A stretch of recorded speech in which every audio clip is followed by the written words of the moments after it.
তো কালি মই কৈছিলোঁ যে কাৰ কি মন গৈছে সুধা, উত্তৰ দি যাম। তো শশাংক বুলি কোৱাজনে কমেণ্ট কৰি কৈছে, দাদা আপোনাৰ ঘৰ ক'ত? মোৰ ঘৰ হ'ল গোগামুখত, ডিষ্ট্ৰিক্ট আমাৰ ধেমাজি পৰে, মিংমাং বুলি কয়, পাৰ্বতীপুৰত মোৰ ঘৰ। নেক্সট কমেণ্টটো হ'ল, মই দেখাই দিছোঁ কমেণ্টবিলাক আপোনালোকে চাব। 07 ভাস্কৰ, সি কমেণ্ট কৰি কৈছে বোলে দাদা আপোনাৰ মই বিগ ফেন হয়, ঘৰ ক'ত? হাৰামি মই ইয়াক চিনি পাওঁ, ই এনেই বেঙেনা দিছে এইটো বিগ ফেনটো শব্দটো মোৰ লগত নাখাতে। মই ইমান ডাঙৰ চেলিব্ৰিটি নহয় বিগ ফেন কাৰোবাৰ হ'বলৈ। এনেকুৱা বিগ ফেন, এই ফেনখনে হাৱাই নপৰে, তো কি বিগ ফেন হে?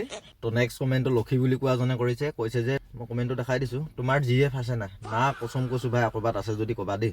মোৰ কিন্তু GF নাই, কচমছে GF নাই। মাইকীজনী আছে আৰু সৰু বাচ্চা এটা আছে 4 মহীয়া, GF নাই কিন্তু।